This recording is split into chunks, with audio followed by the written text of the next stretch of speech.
Hej, mit navn er Annette. I den her video der vil jeg vise dig, hvordan du reparerer en overlock-lygte, som ikke virker, eller som måske har en løs forbindelse.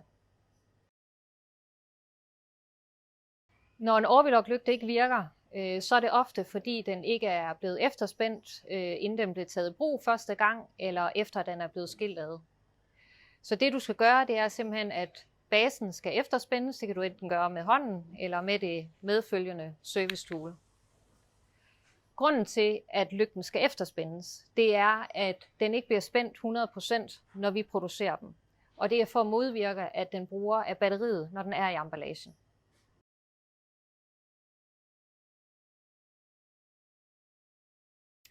En anden mulighed, det er også, at du bruger 2 løse batterier fra et andet mærke. Det er slet ikke noget problem.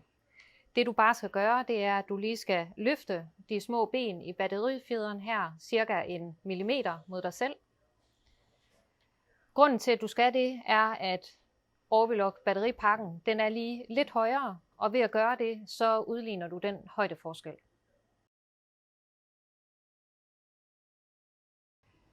En tredje årsag til, at lygten ikke virker, det kan være, at der er blevet placeret en O-ring, altså gummipakningen her i basen af lygten. Det kan være lidt tricky at se, og også lidt svært at få ud. Jeg prøver her med 2 tandstikker, og det du simpelthen skal gøre, det er, at du skal fjerne den fra basen. Hvis du som mig har brugt noget skarpt til at fjerne O-ringen fra basen, så bør den smides ud. Og i stedet for, så bør du bruge en ny fra vores service kit. Den nye O-ring, den skal placeres på fordybningen, som er på ydersiden af linsen, som sådan.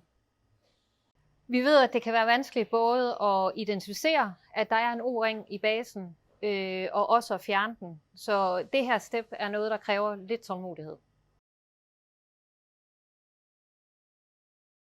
Den fjerde mulighed, det er, at batteripakken er flad, eller at det vender forkert. Du skal derfor sikre dig, at batteriet er fuldt opladet, og at det vender rigtigt. Hvis du bruger batteripakken fra vores service kit, så kan du forvente en levetid på 100 timer ved konstant lys og 250 timer ved blink. Og når du indsætter batteripakken eller 2 løse batterier, så skal du sørge for, at pluspolen at den vender nedad i bunden. En 5. årsag, det kan være, at lygten ikke er samlet helt korrekt. Hvis de foregående trin ikke har hjulpet, så anbefaler jeg at skille lygten ad og samle den igen, for at se, om det løser problemet. Hvis du er lidt i tvivl om, hvordan man samler lygten igen, så vil jeg henvise til videoen her, hvor vi i slutningen viser, hvordan man samler den. Den 6. og sidste grund til, at lygten måske ikke virker, det kan være, at mode selector ringen enten er knækket.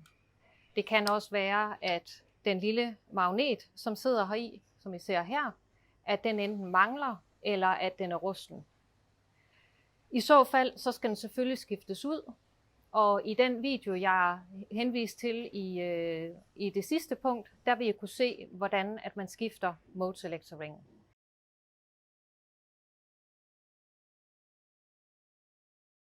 Jeg håber, du fandt videoen nyttig. Vil du lære mere om vores produkter, så kan du besøge vores hjemmeside orvelock.com, hvor der også er flere videoer. Du er også meget velkommen til at besøge vores sociale medier, hvor vi her deler inspirerende indhold, tips og tricks, fortæller lidt om produktnyheder. Det var alt for mig. Ha' en rigtig god dag, og stay safe.